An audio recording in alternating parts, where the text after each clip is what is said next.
বনি ইসরাইলের এক জালেম ছিল, তার নাম হলো কিফিল। বলে এমন কোনো পাপ নাই, এমন কোনো অন্যায় নাই সে করে নাই।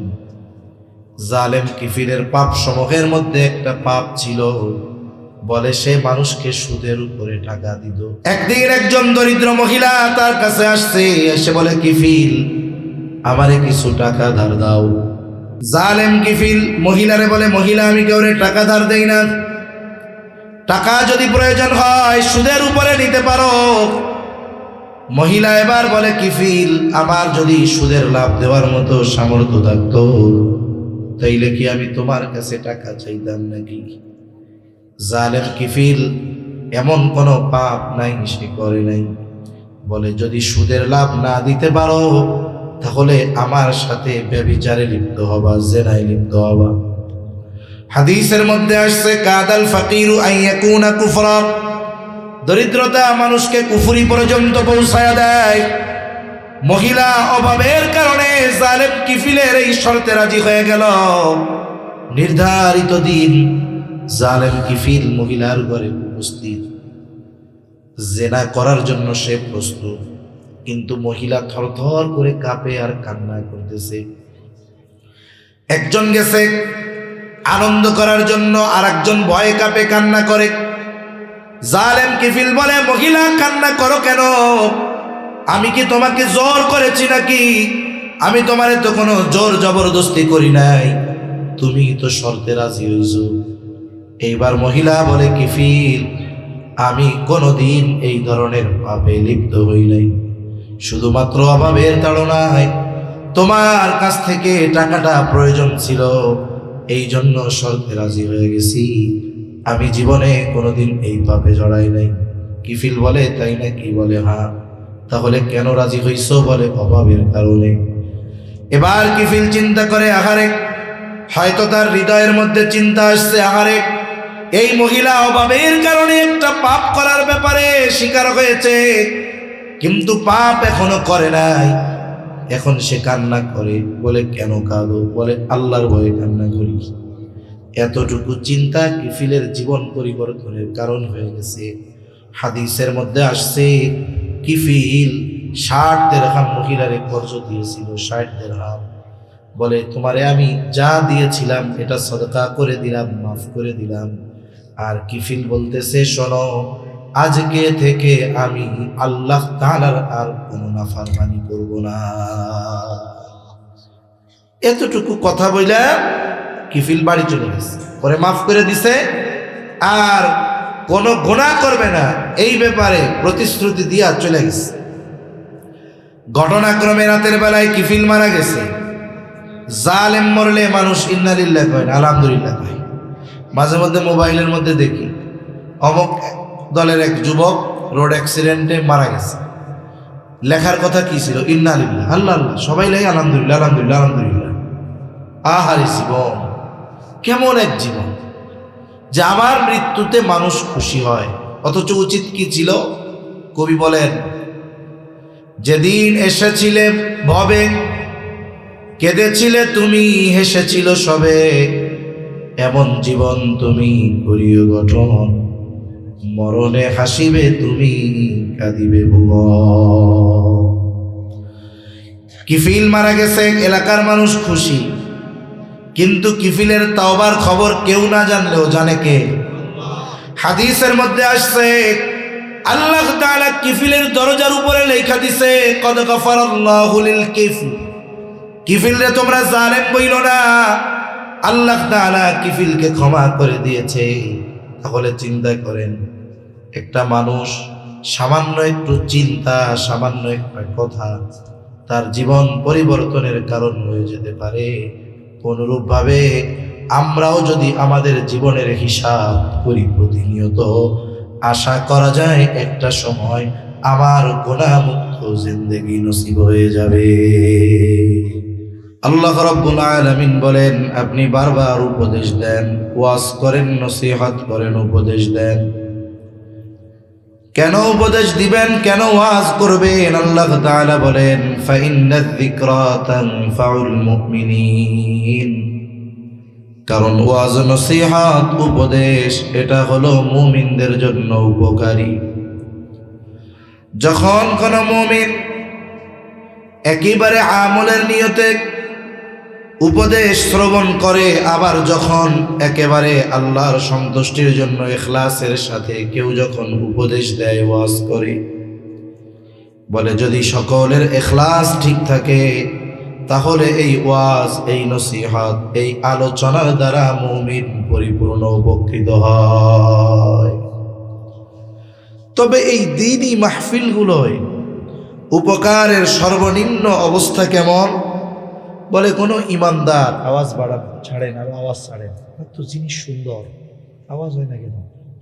আওয়াজ ছাড়েন, আরো মনিটরের আওয়াজ ছাড়েন। শুনেন, এই আপনার যে প্রোডাক্ট এগুলো চেঞ্জ করা লাগবে, 3400 নেবেন দুইটা, দেখবেন আওয়াজ খুব সুন্দর হইতেছে, মানে জিনিসগুলো খুব ভালো।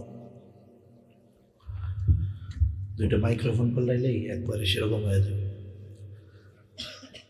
তাহলে দ্বীনি মাহফিলগুলার একেবারে সর্বনিম্ন উপকার কি? বলে এখানে যদি কোনো মুমিন এসে বসে, নিয়ত করে নাই আমলের, এমনিই আইসা বসছে, বলে এই বসার কারণে তার সব সগীরা গুনাহ মাফ হয়ে যায়। সুবহানাল্লাহ। এজন্য এই ধরনের মজলিসগুলা অনেক উপকারী মজলিস। রাসূল আকরাম সাল্লাল্লাহু আলাইহি ওয়াসাল্লামকে আল্লাহ তাআলা ওয়াজ করার নির্দেশ দিয়েছেন, নবীও ওয়াজ করেছেন। হাদিসের পাতায় পাতায় সব নবীজির কথা, নবীজির ওয়াজ। এখন তো ওয়াজের জন্য কত আয়োজনের দরকার, প্রচারণার প্রয়োজন হয়, কত সুন্দর বসার ব্যবস্থা হয়, বলার ব্যবস্থা হয়, মানুষকে আহ্বান করা হয়, ডাকা হয়। এরপরেও অনেক সময় আমরা দ্বীনি মাহফিলগুলাতে বসার ক্ষেত্রে উদাসীনতা দেখাই। কিন্তু নবীজি সাল্লাল্লাহু আলাইহি ওয়াসাল্লাম ওয়াজ করার জন্য কোনো আয়োজনের প্রয়োজন হইত না। নবীজি মদিনায় যখন থাকতেন, নামাজের পরে সাহাবায়ে কেরামকে ওয়াজ করতেন। নবীজির সাথে সাহাবায়ে কেরাম পথ চলতেছে, বলে নবী তখনও ওয়াজ করতেন। আবার দেখা যাইত নবীর সাথে শ্রোতা একজন, সঙ্গী একজন। আমার আপনার নবী ওই একজনকে ওয়াজ করতে। অনেক সময় আমরা অনুযোগ পেশ করি, বলি যে শ্রোতা কম, কি ওয়াজ আর করব। আচ্ছা বলেন তো, শ্রোতা কম হোক, ওই একজন যদি শ্রোতার মতো শ্রোতা হয়, লাখো জনতার চাইতে, অমনোযোগী শ্রোতার চাইতে 2, 4, 10 জন মনোযোগী শ্রোতা অনেক ভালো। কারণ লোকে লোকারণ্য, কিন্তু মানুষগুলা কথা শুনলো না, আমল করলো না। কিন্তু লোক 2-1 জন কথা দিল দিয়া শুনলো, আমল করলো, বলে ওই রকম হাজারো জনতার চাইতে অল্প কিছু মনোযোগী শ্রোতা বাস্তবেই অনেক ভালো। নবীজির শ্রোতা যারা ছিলেন, হোক একজন, নবী ওয়াজ করছেন 1500 বছর আগে, অথচ দেখা গেছে ওই একজনকে করা ওয়াজ 1500 বছর পরে crore crore, million million, billion billion, trillion trillion মানুষের কাছে নবীর ওই একজনের কাছে করা ওয়াজ পৌঁছে গেছে। ঠিক কিনা বলেন? আমি যে হাদিসখানা আপনাদের খেদমতে পাঠ করেছি, বলে এই ওয়াজ নবী একজনের কাছে করেছেন। হযরত আবু যর রাদিয়াল্লাহু তাআলা আনহু থেকে বর্ণিত হাদিস, তিনি বলেন, ক্বালা লি রাসূলুল্লাহ সাল্লাল্লাহু আলাইহি ওয়াসাল্লাম, রাসূলুল্লাহ সাল্লাল্লাহু আলাইহি ওয়াসাল্লাম আমাকে বলেছেন, ইয়া আবু যর, হে আবু যর, ইত্তাকিল্লাহা হাইসুমা কুনতা, হে আবু যর, তুমি যেখানেই থাকো না কেন আল্লাহ তাআলাকে ভয় করবা। ওয়া আতবি'is সাইয়্যাতাল হাসানাতা তামহুহা, ও আবু যর, তোমার দ্বারা যদি কখনো মন্দ কাজ হয়ে যায়, তুমি ভালো কাজ করবা কেন? বলে তামহুহা, ওই ভালো কাজ মন্দ কাজটাকে মিটায়া দেয়। ওয়া খালিকিন নাসা বিখুলুকিন হাসানিন, ও আবু যর, তুমি মানুষের সাথে সদাচরণ করবা, গুরুত্বপূর্ণ তিনটা নসিহত, তিনটা উপদেশ নবীজি হযরত আবু যর রাদিয়াল্লাহু তাআলা আনহুকে করেছেন। নবীজি যখন এই গুরুত্বপূর্ণ তিনটা বিষয়ের ওয়াজ করলেন, বলেন তো নবীজির সাথে শ্রোতা কয়জন ছিল? মাত্র একজন। কিন্তু কত গুরুত্বপূর্ণ একটা হাদিস। বুজুর্গানে দিন বলেন, এই হাদিসের মধ্যে আল্লাহর হকের কথা আছে, এই হাদিসের মধ্যে বান্দার নিজের হকের কথা আছে, এই হাদিসের মধ্যে অন্যান্য সকল মানুষের হকের কথা আছে। যদিও উপদেশ ছোট্ট তিনটা উপদেশ, এই তিনটা উপদেশ নিয়ে আমরা একটু মুযাকারা করব, আলোচনা করব, এবং এই তিন উপদেশের আলোকে আমাদের জীবন সাজানোর চেষ্টা করব। আল্লাহ তৌফিক দান করেন, বলি আমিন। কারণ আপনি আমরা যদি কিছু আলোচনা করার পরে এটা আমল করি, তাহলে আমি বলনেওয়ালা সার্থক, যারা শুনলো সময় ব্যয় করে তারা সার্থক, আর যেই যুবক ভাইয়েরা, এই যে আল আমিন ইসলামী যুব সংস্থার যুবকেরা এত পরিশ্রম করে আয়োজন করেছে, তাদের এই আয়োজনও সার্থক। আল্লাহ তাআলা আমাদের সকলকে ইখলাসের সাথে বলবার, ইখলাসের সাথে শ্রবণ করবার তৌফিক আল্লাহ দান করেন, বলি আমিন। আল্লাহ তাআলা কোরআনুল কারীমের মধ্যে তাকওয়া অর্জনের নির্দেশ দিয়েছেন। নবীজিও এই জায়গায় বলতেছেন, হে আবু যর, যেখানেই থাকো না কেন আল্লাহ তাআলাকে ভয় করো। কোরআনুল কারীমের মধ্যে আল্লাহ তাআলা এই তাকওয়ার কথা বলেছেন। আমার আপনার নবীর এমন কোনো খুতবা নাই যেই খুতবায় তাকওয়ার বিষয়ে নবীজি বলেন নাই। নবীজিও তার প্রতি খুতবায় তাকওয়ার ব্যাপারে মুমিনদেরকে বলতেন। আবার আল্লাহ তাআলা কোরআনুল কারীমের মধ্যে বারবার তাকওয়ার কথা বলেছেন। আল্লাহ তাআলা বলেন, ইয়া আইয়ুহাল্লাযীনা আমানুত্তাকুল্লাহ। আল্লাহ তাআলা বলেন, হে ঈমানদারেরা, তোমরা আল্লাহ তাআলাকে ভয় করো। হাক্কা তুকাতিহি, ভয় করার মতো ভয় করো। ওয়ালা তামুতুন্না ইল্লা ওয়া আনতুম মুসলিমুন। আল্লাহ তাআলা বলেন, আর তোমরা মুসলমান না হয়ে মৃত্যুবরণ করো না। তাহলে আল্লাহ তাআলা মুসলমান না হয়ে মৃত্যুবরণ করতে মানা করেছেন। যদি আমরা এই আয়াতের গুরুত্বপূর্ণ শব্দগুলোর দিকে নজর দেই, সর্বশেষ শব্দ মৃত্যুবরণ করতে মানা করা হয়েছে মুসলমান হওয়ার আগে। তাহলে ধরুন, মুসলমান, ভয় করার মতো ভয় তথা তাকওয়া, এরপরে ঈমান।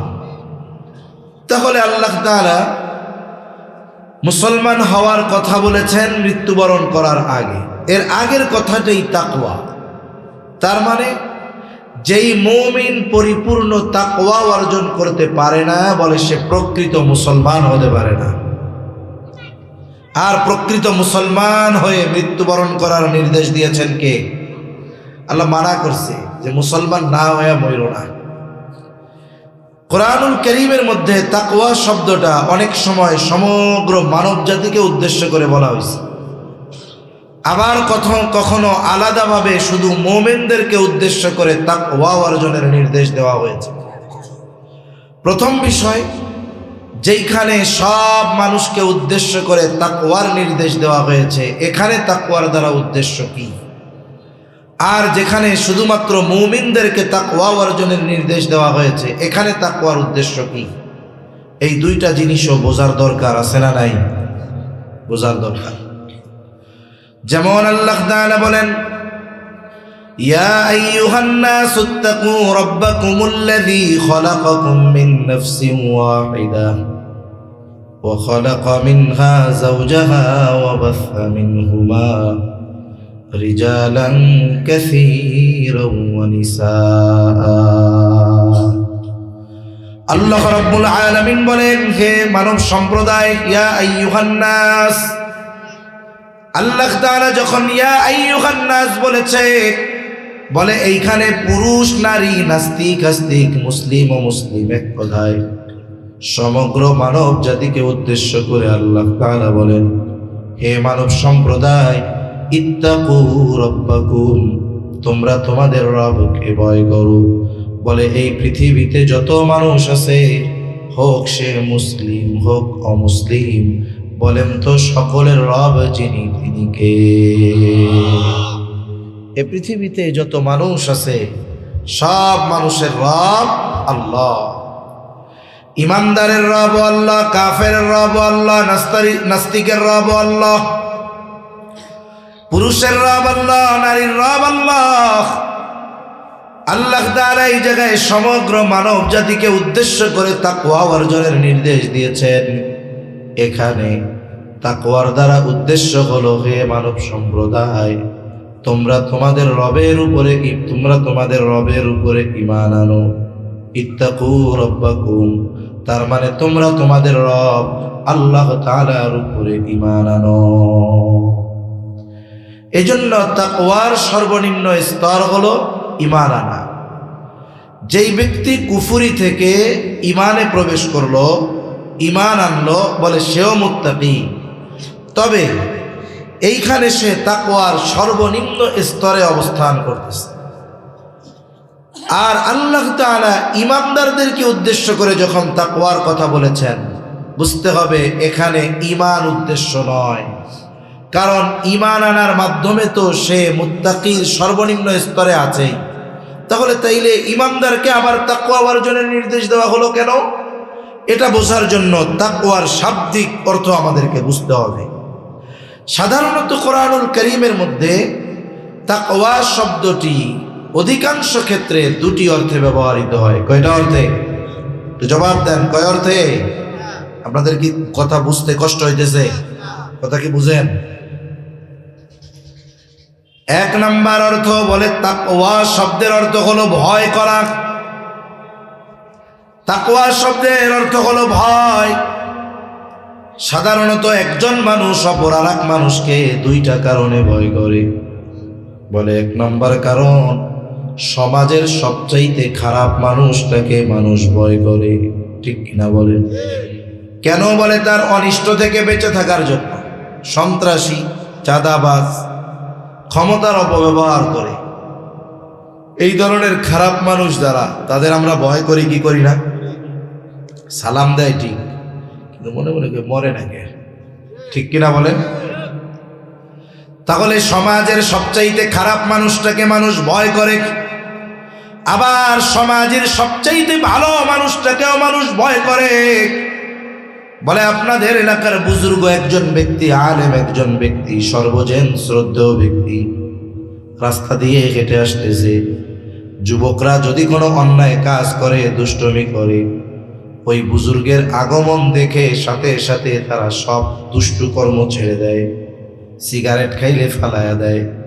অন্যান্য যদি কোনো দুষ্টমি করে, তারা স্থির হয়ে যায়। বলে কেন? ওই বুজুর্গকে দেখা ভয় পায়া। তবে এই ভয় আর খারাপ মানুষকে ভয়, দুইটার মধ্যে তফাৎ আছে। মানুষ খারাপ মানুষকে যে ভয় করে, বলে এই ভয়ের মধ্যে থাকে ঘৃণা। ঠিক কিনা বলেন? কিন্তু ভালো মানুষকে যে ভয় করে, বলে এই ভয়ের মধ্যে থাকে সম্মান, শ্রদ্ধা, ভালোবাসা। ঠিক কিনা? এখন বলেন এই দুই ভয় কি এক? একজনকে মোহাব্বত করে ভয় পায়, সম্মান করে ভয় পায়, আর একজনে ভয় করে আবার ঘৃণাও করে। এখন এইখানে কোন ধরনের ভয় করতে হবে আল্লাহ তাআলাকে? বলে আল্লাহর আজমতের দিকে খেয়াল করে আল্লাহকে ভালোবেসে বান্দা ভয় করবে। তাকওয়া শব্দের আরেক অর্থ হলো বিরত থাকা, বেঁচে থাকা। কিসের থেকে? বলে আল্লাহ তাআলা যেই বিষয়গুলো থেকে বেঁচে থাকতে বলেছেন, ওই বিষয়গুলো থেকে বেঁচে থাকার নাম হলো তাকওয়া। যেমন হারাম খাইতে মানা করছেন কে? সকল ধরনের পাপ থেকে বেঁচে থাকার আদেশ কার? এক কথায় যদি দুই অর্থকে সমন্বয় করা হয়, অর্থ কি? বলে আল্লাহকে ভালোবেসে ভয় করে যেই মুমিন আল্লাহর সব আদেশ নিষেধ মেনে চলে, বলে ওই মুমিন হলো পরিপূর্ণ মুত্তাকি। সুবহানাল্লাহ। তাহলে আল্লাহ তাআলা মুমিনদেরকে কোন মুত্তাকি হইতে বলছে? বলে আল্লাহকে ভয় করে তার নিষেধ সমূহ থেকে বেঁচে থাকার নির্দেশ দিয়েছেন। যেই মুমিন আল্লাহ তাআলাকে ভয় করে তার নিষেধ থেকে বেঁচে থাকে তাকে কি বলে? মুত্তাকি। তাকে কি বলে? জোরে বলেন, মুত্তাকি। এখন বলেন, আমরা যারা ঈমানদার, আমরা তো তাকওয়ার সর্বনিম্ন লেভেলে আছি। আল্লাহর আদেশ অনুযায়ী আমাদেরকে তাকওয়ার সর্বোচ্চ স্তরে পৌঁছানোর প্রয়োজন আছে না নাই? আল্লাহকে ভালোবেসে তার নিষেধ সমূহ থেকে বেঁচে থাকার দরকার আছে না নাই? আছে।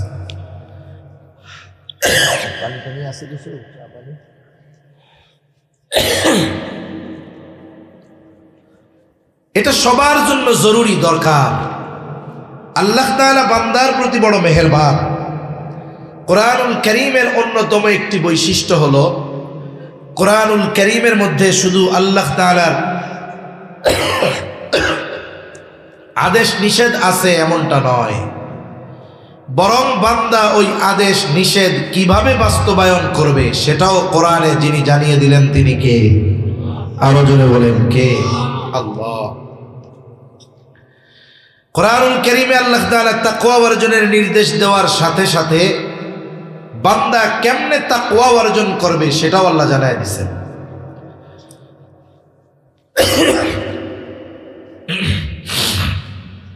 মনে করেন একজন লোক যে জীবনে নোয়াখালী যায় নাই, ওই সোনাইমুড়ির ওই মোড়েও যায় নাই, আপনি যদি এই লোকটাকে সকালবেলায় ঘুম থেকে ওঠার পরে বলেন যে তোমার আজকে ঢাকা যাওয়া লাগবে, যেই লোক জীবনে ওই সোনাইমুড়ির ওই মোড়ে যায় নাই, ওরে যদি আপনি ঢাকা যাইতে বলেন, এটা কি ওর জন্য সহজ মনে হবে নাকি? কেমন লাগবে? ও মনে করবে তার উপরে কোনো পাহাড় চাপায় দেওয়া হয়েছে। ও ভয়ে বলবে পারুম না যাইতে। বলে আমি জীবনে নোয়াখালী যাই নাই, আমি ঢাকা যাইতে পারবো না, হারায়া যাব, মইরা যাব। এবার আপনি তাকে বললেন তোমার কোনো চিন্তা নাই, আমি তোমাকে এখান থেকে নিয়ে যাব। আপনি সোনাইমুড়ি নিয়ে গেলেন, তাকে বাসের মধ্যে উঠাইয়া দিলেন। আপনি তারে বললেন সাবধান, এই বাস সায়দাবাদ গিয়া থামবে, কিন্তু তুমি বাস থেকে নামবা না, বরং বাস থেকে তোমাকে আরেকজন বা অমুকে নামায় নিয়ে যাবে, এতটুকুই হলো তোমার কাজ। এইবার আপনি তারে বাসে উঠাইয়া দিলেন। এইবার সে যথাযথ জায়গায় গিয়ে থামলো, মানুষ এসে তাকে নিয়ে গেল। এবার বাড়িতে আসার পরে বলবে আপনি ঢাকায় যাওয়ার কথা বলছিলেন, আমি তো মনে করেছিলাম কত কঠিন, এখন দেখি ঢাকা যাওয়ার মতো সোজা আর কিছু নেই। ঠিক কিনা বলেন? কেন? গরম পানি লাগবে, এটা না। গরম পানি যদি হয় বা চা হইলে ভালো, সমস্যা হইলে দরকার নেই। তাহলে বলে ঢাকা যাওয়া তো সহজ, আদেশ যখন করলেন তখন কঠিন, কিন্তু যখন যাওয়ার পদ্ধতি বলে দিলেন আগের মতো আর কঠিন নাই, এখন তার কাছে সহজ লাগছে। আল্লাহ তাআলা বান্দার প্রতি মেহেরবান, দয়ালু। এই জন্য আল্লাহ তাআলা শুধু আদেশ করেন এমনটা নয়, বরং আদেশ করার সাথে সাথে ওই আদেশ বাস্তবায়নের পদ্ধতিও আল্লাহ তাআলা বলে দেয়। যেমন আল্লাহ তাআলা কোরআনুল কারীমের মধ্যে বলেন, ইয়া আইয়ুহাল্লাযীনা আমানু তাকুল্লাহ। আল্লাহ তাআলা বলেন, হে ঈমানদারেরা, তোমরা আল্লাহ তাআলাকে ভয় করো। আমরা জিজ্ঞাসা করলাম, আল্লাহ কেমন করে আপনাকে ভয় করব, অর্থাৎ কেমন করে মুত্তাকি হব?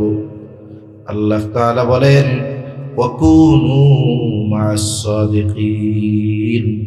আল্লাহ তাআলা বলেন তোমরা সত্যবাদীদের সঙ্গী হয়ে যাও। আল্লাহ তাআলা এখানে একটা গুণ উল্লেখ করেছেন, সাদিক, সত্যবাদিতার গুণ।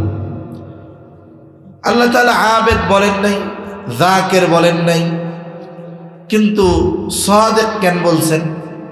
তার মানে যেই মানুষগুলো পরিপূর্ণ সত্যবাদিতার গুণে গুণান্বিত হতে পারে, বলে বাকি যত ভালো গুণ আছে এগুলো সব ওর মধ্যে পাওয়া যায়। কথা কি বুঝতে পারছেন? একটা গল্প কই।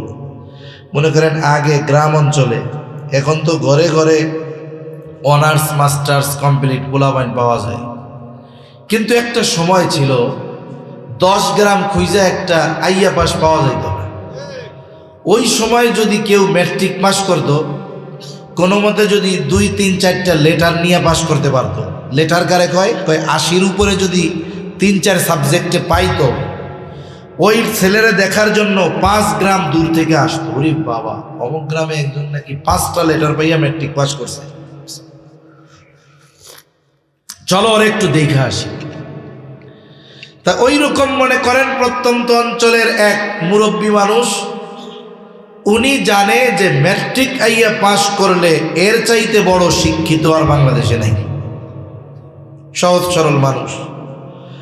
ওই সময়ও কিন্তু উচ্চ শিক্ষা ছিল, কিন্তু যারা শহরে গিয়ে, দূরে গিয়ে, অন্য দেশে গিয়ে শিখত, এরা উচ্চ শিক্ষায় শিক্ষিত হতো।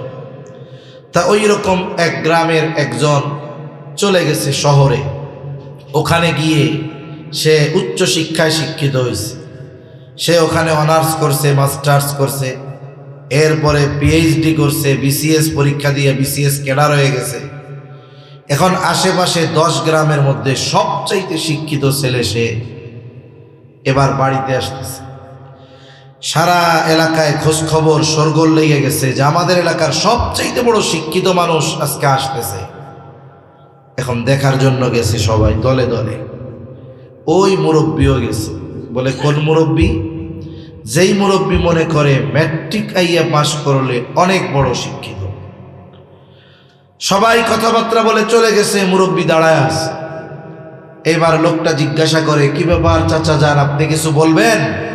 বলে হ্যাঁ, একটু কথা ছিল। কি কথা? বলে শুনলাম তুমি নাকি অনেক বড় শিক্ষিত, তো তুমি কি লেখাপড়া করছো, কি কি পাস করছো বলেন তো? যেই লোক একজন পিএইচডি হোল্ডার, সে কি নিজের আইয়া বিএ পাশের ম্যাট্রিক আইয়া পাশের কথা বলবে নাকি? সে তো তার উচ্চ শিক্ষার লেভেলের কথাগুলো বলবে। সে কি বলবে? যে আমি ঢাকা ইউনিভার্সিটিতে অনার্স করছি, মাস্টার্স করছি, অমুক বিষয়ের উপরে পিএইচডি করতেছি, বিসিএস দিয়েছি, এখানে এখন আমি একটা ভালো সরকারি চাকরি করতেছি। এত লেখাপড়ার কথা কইল। মুরব্বী চিন্তা করে ম্যাট্রিক আইয়া পাশের কথা তো কইল না। এখন মুরব্বী জিজ্ঞাসা করতেছে যে এত পড়ালেখা করলা, বুঝলাম, তুমি কি ম্যাট্রিক পাস আইয়া পাস করছিলা বাজার?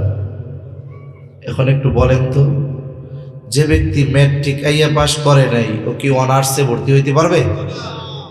তার মানে কেউ যদি বলে যে আমি মাস্টার্স করতেছি, তার মানে আগের সব সার্টিফিকেট তার পকেটে আছে। মনে করেন একজনকে জিজ্ঞাসা করছেন, আলেম মানুষ, আপনার নাম কি? কয় মুফতি আব্দুল্লাহ। কয় তুমি মুফতি, বুঝলাম, তুমি কি মৌলানা হয়েছিলা? এখন কোন তো ওই বেটা যদি মৌলানা না হইতো তাহলে কি মুফতি হইতে পারতো? তার মানে একটা পরিচয় দিলে অনেক সময় এর মধ্যে অন্যান্য অনেক পরিচয় অন্তর্ভুক্ত থাকে। আল্লাহ তাআলা এই জায়গায় সাদিকিন শব্দটি উল্লেখ করেছেন, সত্যবাদীদের সঙ্গী হয়ে যাও। তার মানে প্রকৃত পক্ষে যারা সাদিক, সত্যবাদী, এদের মধ্যে আবেদের গুণ আছে, এদের মধ্যে জাকেরের গুণ আছে। এক কথায় অন্যান্য যত ভালো গুণ, সব ভালো গুণ তাদের মধ্যে আছে। এজন্য এই ধরনের ভালো মানুষের সঙ্গ আমাদের দরকার। সঙ্গের একটা প্রভাব আছে, বলে সঙ্গ দোষে লোহাও বাসে। আবার একটা প্রবাদ আছে, সৎ সঙ্গ স্বর্গবাস, অসৎ সঙ্গ সর্বনাশ। এই জন্য আমি আপনি যদি আপনার চরিত্রকে উন্নত করতে চাই, বলে আমার চেয়ে যার চরিত্র ভালো তার সাথে আমাকে মিশতে হবে, তাইলে আমার চরিত্র আরো ভালো হবে।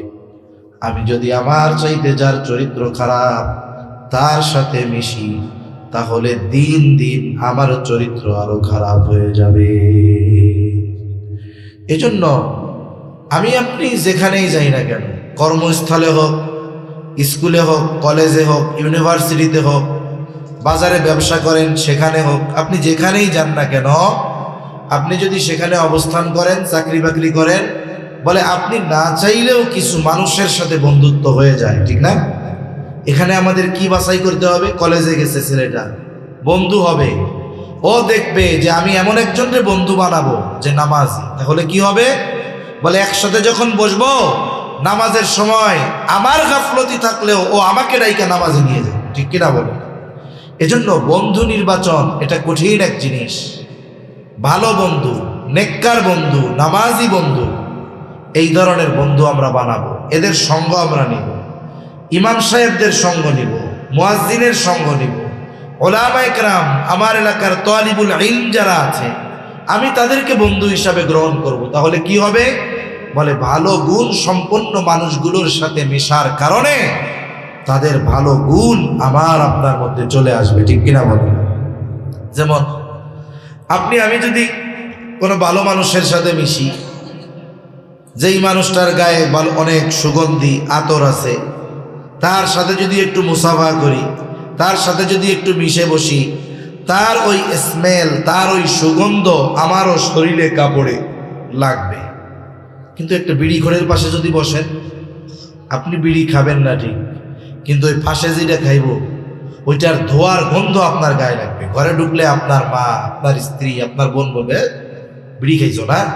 তার মানে দেখেন আপনি ঠিকই অন্যায় করেন নাই, অন্যায় যে করছে তার সাথে থাকার কারণে আপনাকেও মানুষ অন্যায়কারী মনে করতেছে। এজন্য সঙ্গর অনেক প্রভাব। ভালো মানুষের সাথে মিশলে ভালোটা আমার মধ্যে আসবে। আচ্ছা, এক স্মার্ট উদাহরণ নেই, স্মার্ট উদাহরণ, জামানা তো স্মার্ট।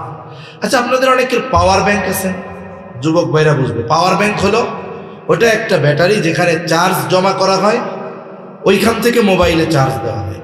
এখন পাওয়ার ব্যাংক থেকে চার্জ দিতে দিতে দিতে দিতে এখন ওইখানে চার্জ আছে মনে করেন 1000 এম্পিয়ার, 1000 এম্পিয়ার আছে। এখন আপনার মোবাইলেও যদি 1000 এম্পিয়ার থাকে, বলেন তো ওই পাওয়ার ব্যাংক আর আপনার মোবাইল কি হতে হবে? বলে পাওয়ার ব্যাংকে চার্জ বেশি হতে হবে, মোবাইলে কম হতে হবে। কিন্তু চার্জ যদি মোবাইলে থাকে 1500 এম্পিয়ার আর যদি পাওয়ার ব্যাংকে থাকে 1000 এম্পিয়ার, মোবাইল তখন পাওয়ার ব্যাংক থেকে চার্জ কেন? বলে আমার মধ্যে প্রবেশ করাতে হলে আমার চাইতে ওর মধ্যে বেশি থাকতে হবে। তাহলে কি, আমি যদি ভালো হতে চাই তাহলে আমার চেয়ে যে বেশি ভালো আমাকে তার সাথে মিশতে হবে। আমি আমার চেয়ে যে ভালো কম তার সাথে যদি মিশি তাহলে আস্তে আস্তে আমি আরো ডাউন হয়ে যাব।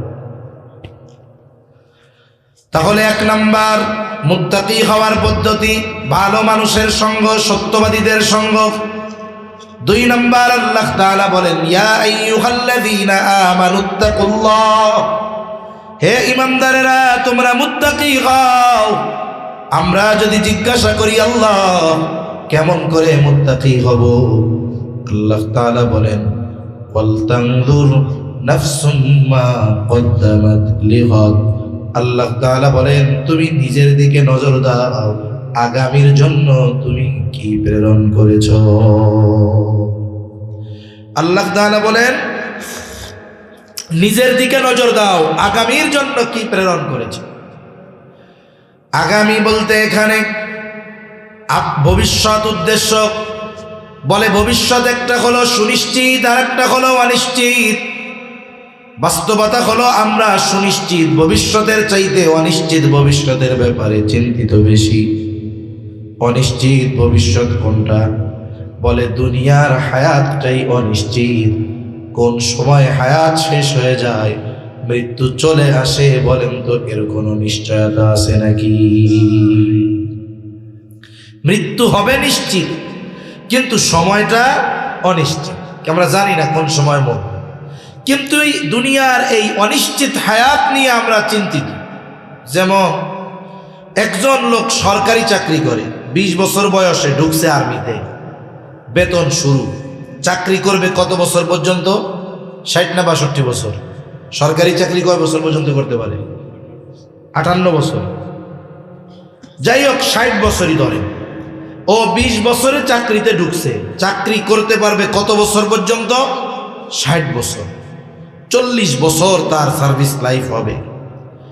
বলেন তো যখন ওই ছেলেটার বেতন চালু হয় সরকার থেকে, সরকার তাকে পরিপূর্ণ বেতন দেয় না, বরং তার বেতনের উপরে, পরিমাণের উপরে নির্ভর করে একটা অংশ কেটে রাখে গভর্নমেন্ট। কেন? কেমন যেন বলে, তুমি 40 বছর চাকরি করবার পর অবসর যখন নিবা, তোমার বয়স হবে তখন 60 বছর। 60 বছরে তুমি বৃদ্ধ হয়ে যাবা, তোমার কর্ম করার মতো শক্তি থাকবে না, কেউ তোমাকে কাজের জন্য ডাকবে না, চাকরি দিবে না। তুমি হয়তো চিন্তা করতেছো ওই সময় চাকরি না থাকলে তুমি কেমনে খাবা। গভর্নমেন্ট কেমন যেন বলে, তোমার চিন্তার কোনো কারণ নাই।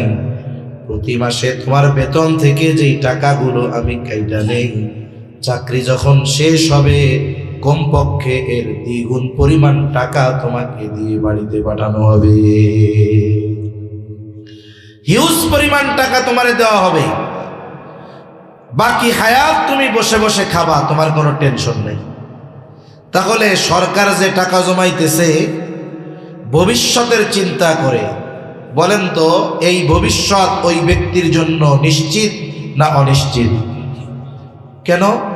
বলে এই লোক 60 বছর পর্যন্ত বাঁচবে, এর কোনো গ্যারান্টি আছে? গ্যারান্টি নেই। কিন্তু 60 বছর পরে কি খাবে এটা নিয়ে সেও চিন্তিত, গভর্নমেন্টও চিন্তিত। চিন্তা করে দেখেন, আল্লাহ তাআলা এই জায়গায় সুনিশ্চিত ভবিষ্যতের কথা বলেছেন। বলে সুনিশ্চিত ভবিষ্যৎ হলো কবর, সুনিশ্চিত ভবিষ্যৎ হাসর, সুনিশ্চিত ভবিষ্যৎ কারো জন্য জান্নাত, কারো জন্য জাহান্নাম। আল্লাহ তাআলা কেমন যেন বলে, বান্দা তুমি নিজের দিকে নজর দাও, ওই সুনিশ্চিত ভবিষ্যতে ভালো থাকার জন্য তুমি কি প্রেরণ করেছ। এখানে আগামী দ্বারা পরকালকে বোঝানো হয়েছে। আমার আপনার হিসাব করা দরকার যে আমি তো মনে করি টাকা জমাচ্ছি, আমি ভবিষ্যতে এইটা করব, সেইটা করব, বাড়ি করব, গাড়ি করব, জমি কিনবো, শহরে দোকান কিনবো। আমি শুধু আমার এই অনিশ্চিত ভবিষ্যতের উন্নতির চিন্তা করতেছি, কিন্তু হিসাব করা দরকার আমি আমার সুনিশ্চিত ভবিষ্যতে ভালো থাকার জন্য কি জমাচ্ছি। হিসাব করার দরকার আছে না নাই? আফসোস, এই হিসাব অধিকাংশ মানুষ আমরা করি না। এজন্য বুজুর্গানে দ্বীন একটা শব্দ বলেন মুহাসাবা।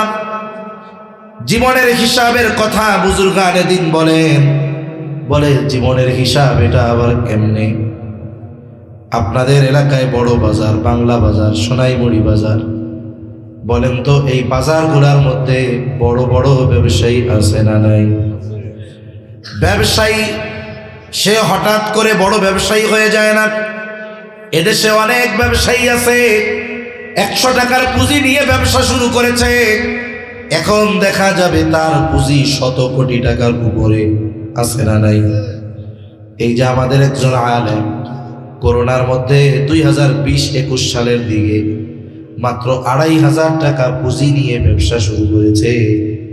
এই 3 বছরের ব্যবধানে ওই ব্যক্তির বিজনেস ভ্যালু, তার মানে মূলধনের পরিমাণ 1 কোটি টাকার উপরে। এই চুপ করে 2,500 টাকা নিয়ে বসে থাকলে কি এই পরিমাণ বিজনেস ভ্যালু হইতো? তার পরিশ্রম করা লাগছে, সময় দেওয়া লেগেছে, হিসাব নিকাশ করা লেগেছে। এজন্য বড় পুঁজি নিয়ে ব্যবসা করলেই সে সকল ব্যবসায়ী হয় না। অনেক ব্যবসায়ী দেখছে, মনে করেন বাবা বিদেশে থাকতো, ছেলে বাড়িতে থাকছে, লেখাপড়াও ঠিক মতো করে নাই, কাজকর্মও করে নাই, বিদেশের টাকা মোটরসাইকেল একটা কিনে শুধু ঘুরে বেড়াইছে। এখন বাপ বিদেশ থেকে চলে আসছে, ছেলেটারেও বিবাহ দেওয়া দরকার, কিন্তু বেকার বলার লগে কে বিয়া দিবে? চাকরি করবে কেমনে? লেখাপড়া তো করেই নেই।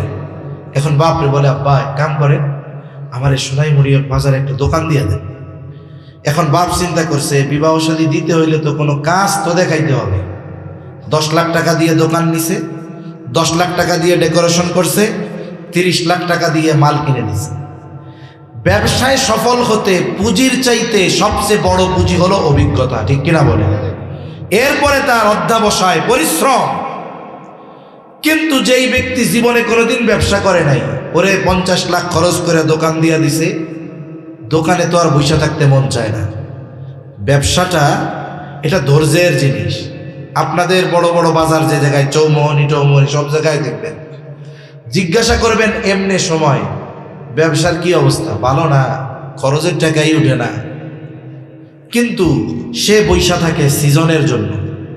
একটা দুইটা সিজন তার ব্যবসা হয়, বলে সারা বছরের যত লোকসান ওইগুলো সব পূর্ণ হয়ে মোটা অঙ্কের লাভ তার ওই সময় হয়। এখন ওই ব্যক্তি যদি চিন্তা করতো আমার বেচা কিনা রোজার মাসে হয়, 2 ঈদে হয়, বাকি 10 মাস আমি দোকান বন্ধ করে বইয়া থাকবো, বলেন তো ওই 2 মাস তাইলে তার ব্যবসা কি হইতো? তার মানে এই 10 মাসের ধৈর্য তাকে 2 মাসে প্রফিট করার সুযোগ করে দেয়, ঠিক কিনা বলেন? এজন্য আদর্শ ব্যবসায়ী যে কাস্টমার হোক আর না হোক, বেচা কেনা হোক আর না হোক, ও যথাসময়ে দোকান খুলে সারাদিন মাসি মারবে জিমবে, তবুও দোকান খুলে সে বসে থাকবে। আর ওই লোক কি হবে? বলে 30 লাখ তার পুঁজি ঠিক, কিন্তু ব্যবসার অভিজ্ঞতা নেই, বৈশা আছে, কাস্টমার আসেই না, ধর একটু হুন্ডা নিয়ে ঘুরে আসি। এইভাবে কয়দিন চলার পরে 1 বছরের মাথায় দোকানও থাকবে, তাকও থাকবে, কিন্তু মাল জিনিস থাকবে না, ঠিক কিনা বলেন? এরকম বহুত ব্যবসায়ী আল্লাহ আমাকে দেখাইছে। আবার এরকম লোকও দেখার তৌফিক হয়েছে 100 টাকা পুঁজি নিয়ে, আগে চাউলের বস্তা এখনো পাওয়া যায়, 50 কেজির সালার বস্তা আছে, ওইটা নিয়ে সে রাস্তার পাশে বসত, চানাচুর বিস্কুট এইসব বিক্রি করত, আমরা দেখছি বসতে। ওই লোক মারা গেছে। যখন মারা গেছে আমার মনে হয় কোটি কোটি টাকার মাল তার দোকানের মধ্যে রাখছে, আরো যেসব সম্পদ কিনছে ওগুলো তো বাদ। এখন এই ব্যবসায় সফলতার মূল জিনিসটা কি? বলে মার্কেট বন্ধ হয় 10টায়, বড় ব্যবসায়ী দোকানের শাটার নামায় 9টায়। এবার কি করে? ভেতরে বসে এসে হিসাব শুরু করে দেয়। 1 নম্বরে হিসাব করে আজকে বেচা কেনা কত হলো, 2 নম্বর হিসাব করে আজকে বাকি কত গেল, 3 নম্বর হিসাব করে আজকে কত টাকার মাল জিনিস কেনা হলো। যে যেই ব্যবসায় অভিজ্ঞ, ওই ব্যবসার বিক্রয়ের পরিমাণের উপরে সে আজকের লাভ কত সেটা বের করতে পারে। আজকের বেচা কেনা তার নগদ বাকি 1 লাখ, তার হিসাব হলো আমার 1 লাখ টাকায় লাভ হবে 20,000 টাকা। বাকির খাতা উল্টায় দেখে বাকি গেছে 25,000 টাকা। বলেন তো আজকের লাভ তার কাছে আছে নাকি? লাভ তো নাই। বলে আরো মূলধন থেকে 5,000 বাকি গেছে। বলে এই গতিতে যদি 1-2 মাস তার ব্যবসা চলে, একটা সময় তার ব্যবসা লস দেখা দিবে। এইবার কি করে? তার কর্মচারীদেরকে সে কঠিনভাবে বলে, শোনো, আমার 1 লাখ টাকায় 25,000 বাকি দিয়া 20,000 লাভ করা লাগবে না, আমার বেচা কেনা অর্ধেক হোক নগদ। বলে নগদ 50,000 বিক্রয় করব, 10,000 লাভ করব, তাও ভালো, তবুও আগামীকাল থেকে কোনো বাকি হবে না।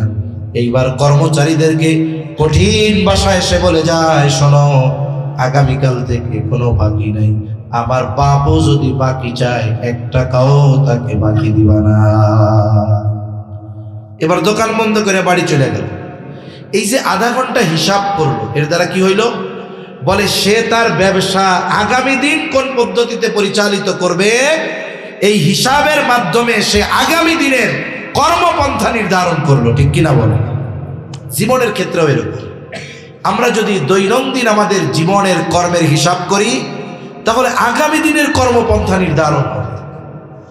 কেমনে করব? আপনি রাতের বেলা বাড়িতে গেলেন, সব কাজ শেষে ক্লান্ত দেহটা বিছানায় এলিয়ে দিলেন। আমাদের অভ্যাস এখন হলো রাতে বিছানায় শোয়ার সাথে সাথে আগে ধরে মোবাইল, ঠিক কিনা বলেন? অথচ আধুনিক বিজ্ঞান বলে শোয়ার সময় মোবাইলটা মাথার কাছে রাখা নিরাপদ নয়, কমপক্ষে 6 ফুট দূরে রাখতে হবে। কেন? বলে মাথার কাছে রাখলে মোবাইলের যে রেডিয়েশন আছে এটা মানুষের ব্রেনের জন্য ক্ষতিকর হতে পারে, বাচ্চাদের ক্ষতি হতে পারে, নিজেরও ক্ষতি হতে পারে। আপনি মোবাইলটা দূরে রাখেন, মাথার সাথে বালিশ লাগা, চোখ বন্ধ করে হিসাব করে আজকে সারা দিনে আমার ভালো কাজ কতগুলো আর মন্দ কাজ কতগুলো। বলেন তো কোনো মানুষ, আমার তো মনে হয় আমি যদি হিসাব করি 5 মিনিটও লাগবে না, আজকে সকাল থেকে ভালো কাজ আর মন্দ কাজ এর একটা তালিকা আমি করে ফেলতে পারবো। এটা সবারটা সবাই পারবে। মানুষের অভ্যাস হলো মানুষ একেবারে ঘুম যাওয়ার পূর্ব মুহূর্তে যেই বিষয়গুলো চিন্তা করে, রাতের বেলায় ওই বিষয়ের প্রভাব তার মধ্যে বিস্তার লাভ করে। সে সর্বশেষ চিন্তা যা করতেছে এটা তো ভালো চিন্তা, এখন সে সওয়াব আর গুনাহ, ভালো কাজ আর মন্দ কাজের হিসাব শুরু করছে। হিসাব করার পরে দেখা গেল আজকে মন্দ কাজ বেশি, ভালো কাজ কম, তার মধ্যে প্রভাব আছে। এখন তার চিন্তা, আরে এ তো আজকে একদিনের হিসাব, যদি বিগত হায়াতের হিসাবটাও এরকম হয় যে আমার গুনাহ বেশি সওয়াব কম, তাহলে কি হবে? বলে কিয়ামতের ময়দানে গুনার বোঝা নিয়ে আল্লাহর সামনে দাঁড়ানো লাগবে। বলা তো যায় না এই রাত আমার জীবনের শেষ রাত হয়ে যেতে পারে, কারণ ঘুমকে বলা হয় মৃত্যুর মতো। আন্নাউমু কাল মাউত। রাতে আমরা যখন ঘুমাই, ঘুম ভাঙলে হবে সকাল, না ভাঙলে হবে পরকাল, ঠিক কিনা? কত মানুষ রাতের বেলায় সুস্থ ঘুমাইতে গেছে, বলে সকালে আর ঘুম থেকে উঠে না, দরজায় নক করে, দরজাও খোলে না, ঘুম থেকেও উঠে না, দরজা ভাঙ্গা ভিতরে ঢুকে দেখা হলো রাতে যেই সুস্থ মানুষ ঘুমাতে গিয়েছিল এখন আর সে দুনিয়ায় নাই। হয় কি হয় না? জোরে কর। বলা যায় না যে সকালবেলায় আবার ঘুম আর ভাঙবে কিনা, এটার কোনো নিশ্চয়তা নেই। এখন এই চিন্তা আসছে তার মধ্যে। এখন সে আল্লাহর কাছে বলে, আল্লাহ, হতে পারে আমার জীবনের শেষ রাত আজ, আমার তো গুনাহ বেশি সওয়াব কম। আয় আল্লাহ, আপনি আমার অতীতের গুনাহগুলো মাফ করে দেন, আমি আর ভবিষ্যতে গুনাহ করব না। হয়তো খালেস তওবা করে সে রাতে ঘুমাতে গেল। যদি লোকটা দুনিয়া থেকে রাতের বেলা চলেই যায়, খালেস তওবার কারণে কিয়ামতের দিন আমলনামা গুনাহ শূন্য অবস্থায় আল্লাহর সামনে সে হাজির হবে। কারণ মানুষের কোন কথা, কোন চিন্তা জীবন পরিবর্তনের কারণ হয় বলা যায় নাকি? বলা যায় না। হাদিস থেকে একটা ঘটনা শুনাইয়া আমি আমার আলোচনা শেষের দিকে চলে যাই। দেখেন, আব্দুল্লাহ ইবনে মাসউদ রাদিয়াল্লাহু তাআলা আনহু বলেন, নবীজি সাল্লাল্লাহু আলাইহি ওয়াসাল্লাম বনি ইসরাইলের এক জালেমের ঘটনা আমাদের শোনাইছে। বলে একবার দুইবার নয়, নবীজি বারবার আমাদেরকে এই ঘটনা শুনিয়েছেন। বনি ইসরাইলের এক জালেম ছিল, তার নাম হলো কিফিল। বলে এমন কোনো পাপ নাই, এমন কোনো অন্যায় নাই সে করে নাই। জালেম কিফিলের পাপ সমূহের মধ্যে একটা পাপ ছিল, বলে সে মানুষকে সুদের উপরে টাকা দিত। আছে নাকি সুদ করে আপনাদের? ব্যাংক খালি সুদ খায় না, কিছু এলাকা এমন আছে, এই এলাকায় সুদের কারবারি করে মহিলারা। বেটা করে নাকি? বেটা মসজিদে গিয়ে নামাজ পড়ে, মসজিদ কমিটির আবার সদস্য, ওই পাশ দিয়া ঘরওয়ালিরে সুদি কারবারিতে লাগাই দিছে। আবার মসজিদে এসে বইয়া থাকে, কয় চলে কেমনে? আলহামদুলিল্লাহ ভালো চলে। বহুতে সুদের টাকা কামাই করতেছে আর মসজিদে নামাজ পড়ে আর কয় আলহামদুলিল্লাহ ভালো চলতেছে। কেউ যদি হারাম খেয়ে ইচ্ছা কইরা বুঝে শুনে আলহামদুলিল্লাহ কয়, অথবা ইচ্ছা করে বুঝে শুনে বিসমিল্লাহ কইয়া হারাম খায়, ওর ঈমান চলে যাওয়ার সম্ভাবনাই বেশি। এজন্য আল্লাহ তাআলা এই সুদের মতো জঘন্য পাপ থেকে আমাদের হেফাজত করুক, বলি আমিন। জালেম কিফিলের এক পাপ, বলে সে সুদের উপরেও মানুষকে টাকা দিত। একদিন একজন দরিদ্র মহিলা তার কাছে আসছে, এসে বলে, কিফিল, আমারে কিছু টাকা ধার দাও। আর যেইগুলো সুদখোর মানুষ বিপদে পড়লেও ওদের হৃদয়ে কোনো কষ্ট লাগে না। আপনার টাকা দরকার, সুদখোরের কাছে গিয়া বলবেন, চাচা 1000 টাকা দেন, বিকালে দিয়ে দিন। এমন ভাব ধরবে, আপনার মনে চাইবে আমার পকেটে টাকা থাকলে করে দান করতাম। আর একজনে পাঠাবেন ওই দিক দিয়া, যে কাকা 10,000 টাকা দাও, সপ্তাহে সপ্তাহে লাভ। কোমরের গোসা কইলা কইব, দর কত লাগবো তত নেই, ঠিক কিনা? সুদখোরের অভ্যাস হলো এরকম। জালেম কিফিল মহিলারে বলে, মহিলা, আমি কাউরে টাকা ধার দেই না, টাকা যদি প্রয়োজন হয় সুদের উপরে নিতে পারো। মহিলা এবার বলে, কিফিল, আমার যদি সুদের লাভ দেওয়ার মতো সামর্থ্য থাকতো তাইলে কি আমি তোমার কাছে টাকা চাইতাম নাকি? জালেম কিফিল এমন কোনো পাপ নাই সে করে নাই। বলে, যদি সুদের লাভ না দিতে পারো তাহলে আমার সাথে ব্যভিচারে লিপ্ত হবা, জেনায় লিপ্ত হবা। হাদিসের মধ্যে আসছে কাদাল ফাকিরু আইয়াকুনা কুফরা, দরিদ্রতা মানুষকে কুফরি পর্যন্ত পৌঁছায়া দেয়। মহিলা অভাবের কারণে জালেম কিফিলের এই শর্তে রাজি হয়ে গেল। নির্ধারিত দিন জালেম কিফিল মহিলার ঘরে উপস্থিত, জেনা করার জন্য সে প্রস্তুত, কিন্তু মহিলা থরথর করে কাঁপে আর কান্না করতেছে। একজন গেছে আনন্দ করার জন্য, আর একজন ভয়ে কাঁপে কান্না করে। জালেম কিফিল বলে, মহিলা কান্না করো কেন? আমি কি তোমাকে জোর করেছি নাকি? আমি তোমারে তো কোনো জোর জবরদস্তি করি নাই, তুমি তো শর্তে রাজি হইছো। এইবার মহিলা বলে, কিফিল আমি কোনোদিন এই ধরনের পাপে লিপ্ত হই নাই, শুধুমাত্র অভাবের তাড়নায় তোমার কাছ থেকে টাকাটা প্রয়োজন ছিল, এই জন্য শর্তে রাজি হয়ে গেছি, আমি জীবনে কোনোদিন এই পাপে জড়াই নাই। কিফিল বলে, তাই নাকি? বলে হ্যাঁ। তাহলে কেন রাজি হইছো? বলে অভাবের কারণে। এবার কিফিল চিন্তা করে, আহারে, হয়তো তার হৃদয়ের মধ্যে চিন্তা আসছে, আহারে এই মহিলা অভাবের কারণে একটা পাপ করার ব্যাপারে স্বীকার হয়েছে, কিন্তু পাপ এখনো করে নাই। এখন সে কান্না করে। বলে কেন কাঁদো? বলে আল্লাহর ভয়ে কান্না করি। এতটুকু চিন্তা কিফিলের জীবন পরিবর্তনের কারণ হয়ে গেছে। হাদিসের মধ্যে আসছে, কিফিল 60 দিরহাম মহিলারে কর্জ দিয়েছিল, 60 দিরহাম। বলে তোমারে আমি যা দিয়েছিলাম এটা সদকা করে দিলাম, মাফ করে দিলাম।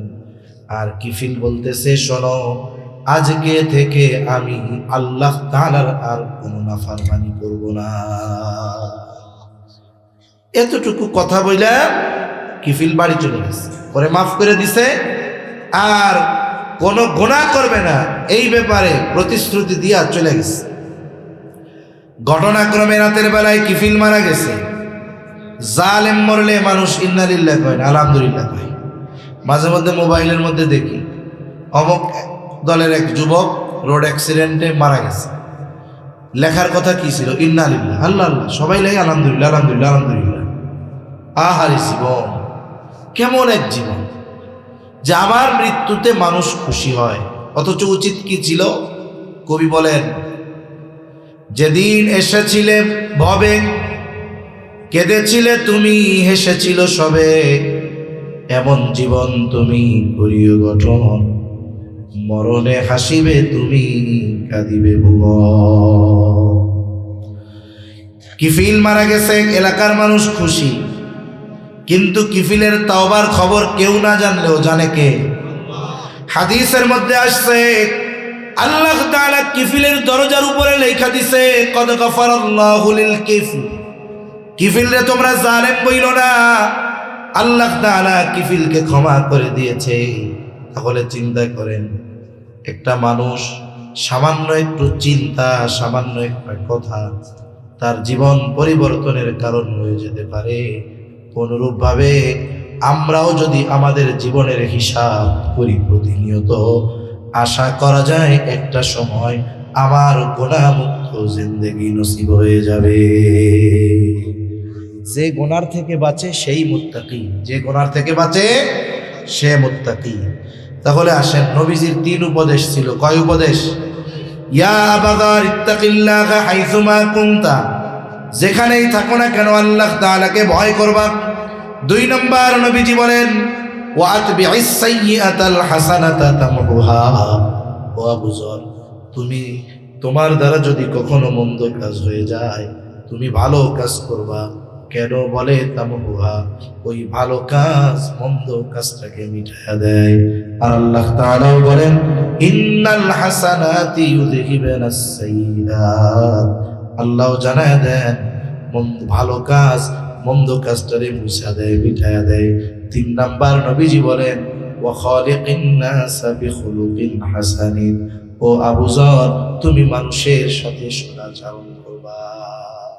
সদাচরণ এটা ব্যাপক অর্থবোধক শব্দ, মানুষের সাথে সদাচরণ। এখানে আল্লাহ তাআলা নবীজি মুমিনদের সাথে সদাচরণের কথা নয়, সব মানুষের সাথে সদাচরণের কথা বলছে। তার মানে একজন অমুসলিম সেও আমার কাছে কিছু হক পায়। মানুষ যে যেমন হক আমার কাছে প্রাপ্য তার তেমন হক প্রদান করার নামই হইল সদাচরণ। বলেন, যে আমার কাছে যেই হক প্রাপ্য সেই হক আদায় করার নামই হলো সদাচরণ। যেমন কারোর সাথে জীবনে আমার কোনোদিন দেখা হয়নি, এই মুরব্বী বাবার সাথে আমার দেখা হয়েছে, চিনিও না জানিও না, বলে এনারও তো আমার উপরে হক আছে। কি বলেন তো, উনি কমপক্ষে আমার কাছে ভালো আচরণ পাও না, এটা ওনার হক, ঠিক কিনা বলেন? আমি যদি ওনার সাথে খারাপ আচরণ করি তাহলে কি হবে? ওনার হক নষ্ট করা হবে। অমুসলিমেরও হক আছে, প্রতিবেশীর হক আছে। শুনুন, আসলে তো মানুষের সাথে মানুষের যে হক রয়েছে, প্রতিবেশীর সাথে প্রতিবেশীর যেই হক, এটা গুরুত্বপূর্ণ একটা হক। মা বাবা, আত্মীয় স্বজন, সন্তান সন্ততি, তারা তো হক প্রাপ্য আছেই, কিন্তু প্রতিবেশীও কিন্তু হক পায়। কিন্তু আমাদের সমাজে অধিকাংশ সময় প্রতিবেশীর সাথে অপর প্রতিবেশীর সম্পর্ক ভালো থাকে না, ঠিক কিনা বলেন? অথচ নবীজি কি বলেন? আউসিনি জিবরিলু বিল জার হাত্তা যানানতু আন্নাহু সাইওয়ারিসাহু। নবীজি বলেন, জিবরাইল আমাকে প্রতিবেশীর হকের ব্যাপারে এত উপদেশ দিচ্ছিল, আমি তো এক সময় মনে করছি প্রতিবেশীরে মনে হয় ওয়ারিশ বানায় দেওয়া হবে। প্রতিবেশী যদি অমুসলিমও হয়, আর যদি মুসলিম প্রতিবেশীর চাইতে অমুসলিম প্রতিবেশী আমার বেশি কাছে হয়, বলে ওই অমুসলিম প্রতিবেশী হিসাবে আমার কাছে বেশি হক পাবে মুসলমানের চাইতে। নবীজির কাছে আয়েশা সিদ্দিকা রাদিয়াল্লাহু তাআলা আনহা জিজ্ঞাসা করে, ইয়া রাসূলুল্লাহ সাল্লাল্লাহু আলাইহি ওয়াসাল্লাম, আমার দুইজন প্রতিবেশী, একজন মুসলিম আর একজন ইহুদি, বলে প্রতিবেশী হিসাবে কে আমার কাছে বেশি হক প্রাপ্য? নবীজি বলেন নাই যে মুসলমান সে বেশি হক প্রাপ্য, বরং নবীজি বলেন, আয়েশা, যার দরজা তোমার দরজার বেশি কাছে, প্রতিবেশী হিসাবে সে তোমার কাছে বেশি হক প্রাপ্য। তাহলে দেখেন, অমুসলিমও যদি হয় প্রতিবেশী, আমার আপনার উপরে তার হক আছে না নাই? সেজন্য মোট কথা, ছোট মানুষের হক আমার উপরে আছে। কি বলে? ছোট মানুষ আমার কাছে ভালো আচরণ পাবে, স্নেহ পাবে, এটা তার হক। এজন্য আমরা যদি এই হাদিসের উপরে আমল করতে পারি, তাহলে আল্লাহর হক আদায় হবে, নিজের হক আদায় হবে, সাথে সাথে মানুষের হক আদায় হবে। কেমনে বলেন তো? যেই ব্যক্তি আল্লাহকে ভয় করে, আল্লাহর হক কি? বলে তার ইবাদত করা, তার সাথে শিরিক না করা। এখন যে আল্লাহকে আসলেই ভয় করে, যেই ব্যক্তি আসলেই মুত্তাকি, সে কি আল্লাহর হক নষ্ট করবে? নিজের হক কি? বলে আমরা তো আমাদের নিজেদেরকে পিটাই না, তাহলে হক নষ্ট কি হয়? বলে মানুষ নিজের উপরে নিজে জুলুম করে। এই যে রজব মাস চলতেছে, মনে করেন এটা সম্মানিত 4টি মাসের একটি মাস, হারাম মাস। এই সম্মানিত মাসগুলোর মধ্যে কি করণীয়?